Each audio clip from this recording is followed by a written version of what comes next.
नमस्कार, capital TV Uttar Pradesh का खास शो किस्सा यूपी का देख रहे हैं आप। मैं हूं राधिका राज। एसआईआर यानी स्पेशल इंटेंसिव रिवीजन इन दिनों यूपी की सियासत का एक अहम मुद्दा बन गया है। एक तरफ चुनाव आयोग के ऐलान के बाद यूपी के अलग अलग जिलों में एसआईआर की प्रक्रिया शुरू हो गई है, तो वहीं दूसरी तरफ घुसपैठियों के मुद्दे पर भी राजनीति छिड़ गई है। सीएम योगी ने जिला अधिकारियों को साफ निर्देश दिए हैं कि घुसपैठियों की पहचान कर उन्हें डिटेंशन सेंटर भेजा जाए। यहां तक कि डिप्टी सीएम केशव प्रसाद मौर्य ने कहा, एसआईआर पर शोर मचाने वाले दलों के मन में चोर है, लेकिन विपक्ष का कुछ और कहना है। अखिलेश यादव कह रहे हैं कि 3 महीने तक एसआईआर की प्रक्रिया बढ़ाई जाए क्योंकि अभी शादियों का सीजन है। यानी कुल मिलाकर एसआईआर कम, सिर दर्द ज्यादा बन गया है विपक्ष के लिए। इसी पर चर्चा करने के लिए मेरे साथ स्टूडियो में मौजूद है कैपिटल टीवी के executive editor Rajiv Kumar. Sir, आपका बहुत बहुत स्वागत है। धन्यवाद। सर, विपक्ष एसआईआर के मुद्दे को उठा रहा है ताकि चुनाव में से एक मुद्दा बनाया जा सके। देखिए, एसआईआर कोई मुद्दा है ही नहीं। विपक्ष उठाए बिठाए इस पर चर्चा करे या न करे, ये कोई मुद्दा नहीं है, ये एक प्रक्रिया है जी। तो प्रक्रिया को अगर मुद्दे की तरह लेकर जाओगे तो उसका नफा नुकसान उसे उठाना पड़ेगा जो इसके विरोध में जाएगा, क्योंकि ये तो अब सिद्ध हो चुका है, साबित हो चुका है। अगर इस पर अभी भी एक्सपेरिमेंट करना चाहते हैं अखिलेश यादव तो उनकी मर्जी है, उनकी इच्छा है, वो फिर से एक्सपेरिमेंट करे। अखिलेश यादव भी बिहार के चुनाव में गए थे प्रचार करने के लिए, इन्होंने भी वोट चोरी को आधार बनाया। इन्होंने भी कहा एसआईआर की प्रक्रिया से मुस्लिम बस्तियों में वोट ज़्यादा काटे जा रहे हैं। ममता बनर्जी भी कह रही है कि एक वर्ग विशेष को, एक धर्म विशेष के लोगों को ज़्यादा टारगेट किया जा रहा है। अखिलेश यादव बिहार से हार कर आए हैं, हार इनकी भी है क्योंकि ये भी चुनाव प्रचार में गए थे। आपकी पार्टी चुनाव लड़ रही है, नहीं लड़ रही है, कोई मतलब नहीं है। अगर योगी आदित्यनाथ बिहार के चुनाव प्रचार में जाते हैं और बिहार में भारतीय जनता पार्टी की हार हो जाती है तो उसकी एक जिम्मेदारी योगी आदित्यनाथ की भी होगी कि आपके प्रचार में वो दम नहीं था, आपके मुद्दे जीवंत नहीं थे, आपके मुद्दों में लोगों का इंटरेस्ट नहीं था, इसलिए आप इम्पैक्ट क्रिएट नहीं कर पाए। वही बात, वही सवाल अखिलेश यादव से पूछा जाएगा कि आप जिन जिन जगहों पर गए, क्या वहां प्रदर्शन सुधरा? क्या आरजेडी के प्रत्याशी वहां बेहतर प्रदर्शन कर पाए? उन जगहों पर चुनाव जीत पाए? इंडी अलायंस के पार्टनर, इंडी अलायंस में ये भी शामिल है। तो अगर आपको ये लग गया है कि एसआईआर की प्रक्रिया का विरोध करके बिहार में इंडी अलायंस की इतनी बड़ी हार हुई तो फिर एक एक्सपेरिमेंट करना चाहते हो तो कर लो। एक बार कोई साइनाइड खा लेता है, उसकी मौत हो जाती है, उसके बगल वाला भी कहेगा नहीं नहीं इसकी मौत से साबित नहीं हुआ, हो सकता है किसी और वजह से मरा होगा, तो उसके बाद वो भी साइनाइड खाना चाहता है तो खा ले, उसकी भी मौत होगी। अखिलेश यादव की यही स्थिति है। सर, लेकिन लगातार हार देखने के बाद क्या एक्सपेरिमेंट करना सही है? ये सही गलत का फैसला तो अखिलेश यादव करेंगे, राजनीति उसे करनी है। और राजनीति अगर वो कर रहे हैं तो उनके लिए सही है कि नहीं सही है वो फैसला वो कर लेंगे। कि अगर उनको लगता है कि इसमें अभी भी कुछ जान बची हुई है, इस मुद्दे को और निचोड़ा जा सकता है तो निचोड़ कर देख लें, आगे एक और एक्सपेरिमेंट हो जाएगा। अभी पश्चिम बंगाल में चुनाव होना है, उत्तर प्रदेश से पहले, उसके बाद केरल में चुनाव होना है, तमिलनाडु में चुनाव होना है।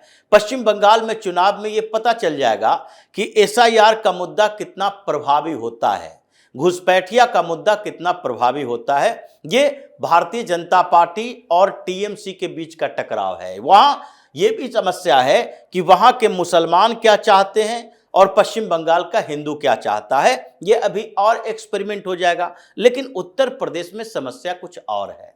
ये एसआईआर समस्या नहीं है इनके लिए, समस्या ये एनआरसी की तरह एसआईआर का उपयोग किया जाना है, क्योंकि ये सरकार भारतीय जनता पार्टी की है, नेता यहां योगी आदित्यनाथ हैं जो पहले भी अमित शाह या मोदी के अभियान में सबसे अग्रसर रहे हैं।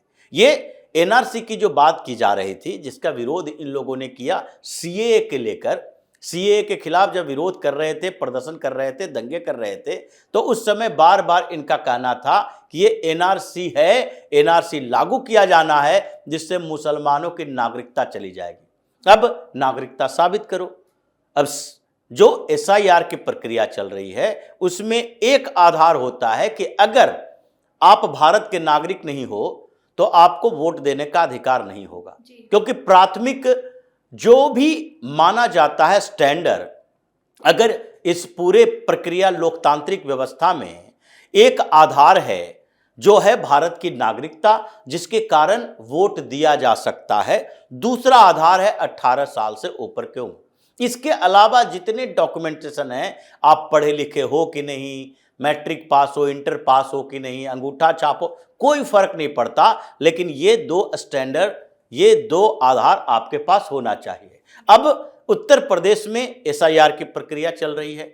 दूसरी तरफ से अमित शाह, केंद्रीय गृह मंत्री, उन्होंने एक इमिग्रेशन ब्यूरो स्थापित किया है। इमिग्रेशन ब्यूरो का काम है अलग अलग स्टेट में, सारे स्टेट में जहां एसआईआर चल रहा हो, जहां न चल रहा हो, उससे कोई लेना देना नहीं है, लेकिन इमिग्रेशन ब्यूरो का काम है कि अलग अलग स्टेट में जहां भी संभावित घुसपैठिए दिखते हैं, जहां आपको लगता है कि इन क्षेत्रों में बसावट होगी, वहां आपको कैंप करना है। स्टेट गवर्नमेंट किसकी है, कोई लेना देना नहीं।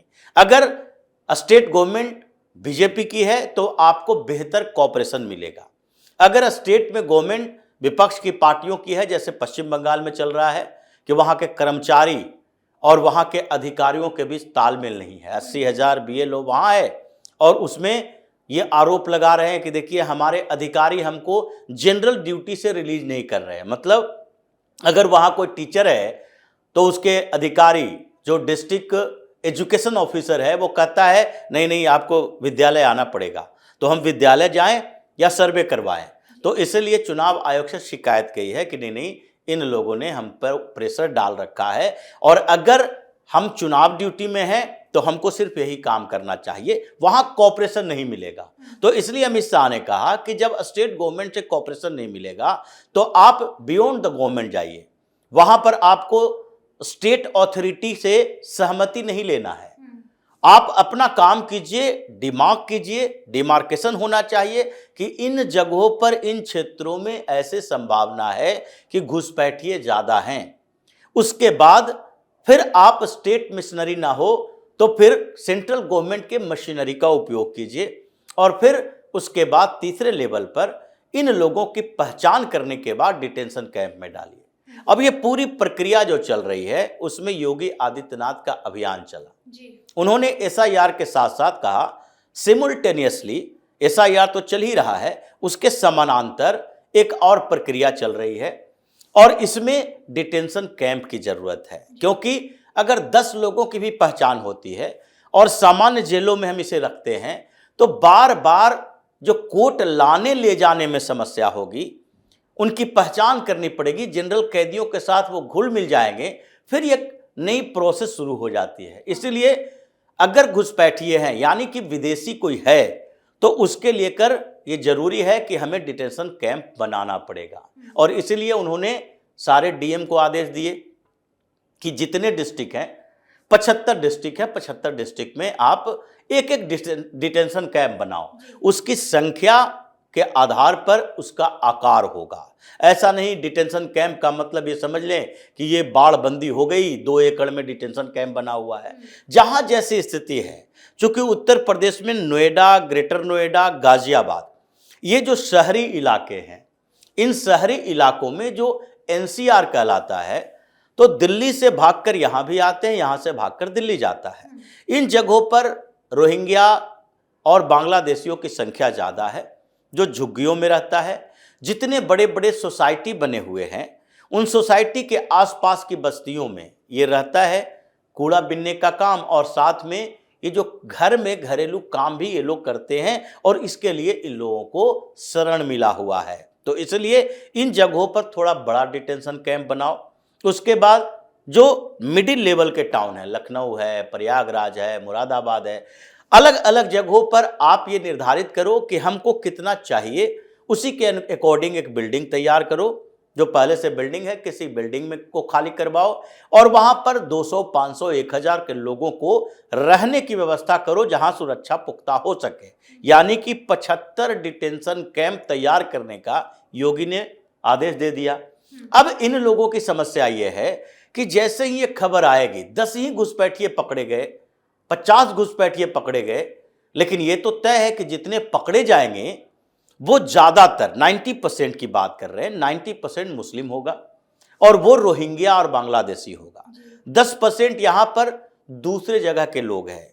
जो घुसपैठिए इस आधार पर बन जाता है कि अफ्रीकन कंट्री से कुछ लोग आया, कुछ लोग टूरिस्ट वीजा लेकर आया, कुछ यूएसएसआर के कंट्रीज से भी आता है।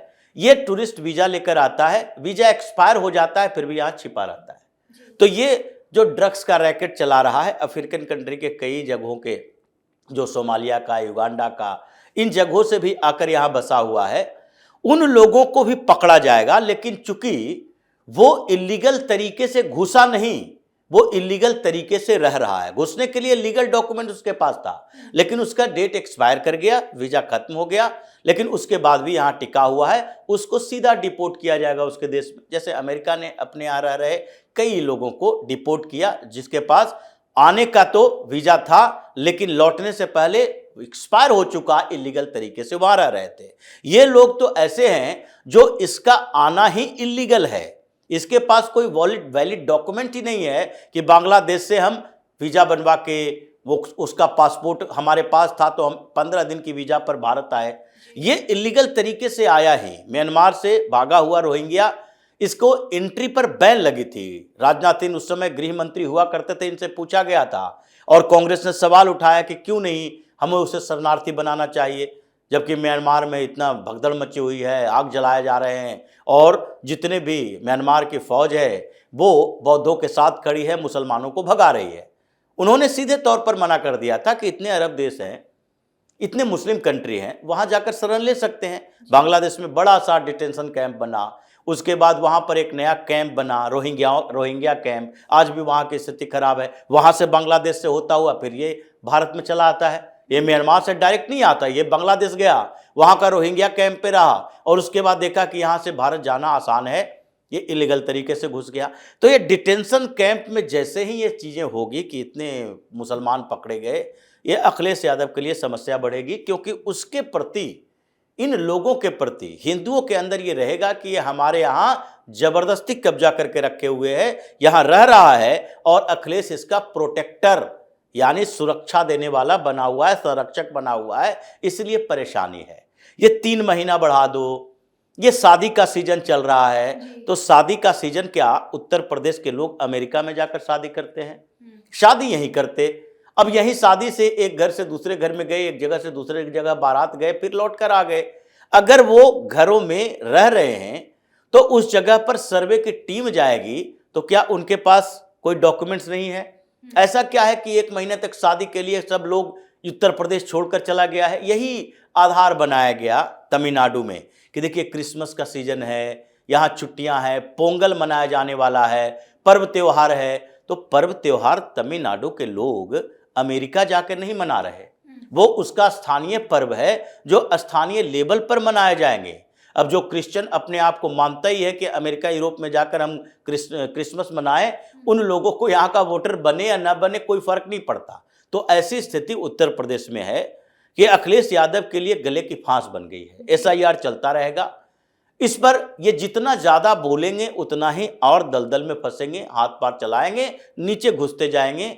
और इनकी मजबूरी है, अगर नहीं बोल पाओगे तो फिर मुसलमान नाराज होगा, क्योंकि इसके लिए बोलने वाला ओवैसी जैसे लोग पहले से ही आ रहा है। तो अभी ये उस दलदल में फंसा हुआ है, न निकल सकता है और न स्थिर रह सकता है, धीरे धीरे नीचे जा सकता है। और 1.5 साल के बाद जब यहां पर चुनाव का लगभग प्रक्रिया शुरू हो जाएगा जी, तो उससे पहले अखिलेश यादव की पार्टी के हिंदू विधायक जो हैं ये डिमांड करने लगेंगे कि हमारे क्षेत्र के लोग तो कह रहे हैं एसआईआर तो बहुत बढ़िया हुआ, मुसलमानों को भगा दिया, घुसपैठियों को भगा दिया, तो अब हम क्या करें, उसके साथ जाए या मुसलमानों के साथ जाए? ये कन्फ्रंटेशन जो है लंबे समय तक चलने वाला है। जी, इस मुद्दे पर ज्यादा जानकारियों के लिए आपका बहुत बहुत धन्यवाद। धन्यवाद। तो एसआईआर की फाइनल लिस्ट 9 दिसंबर को सामने आएगी, जिसमें अगर किसी मतदाता का नाम छूट भी जाता है तो नोटिस जारी कर सुधार किया जाएगा। और रही बात अखिलेश यादव की, तो वो 2027 के यूपी चुनाव को देखते हुए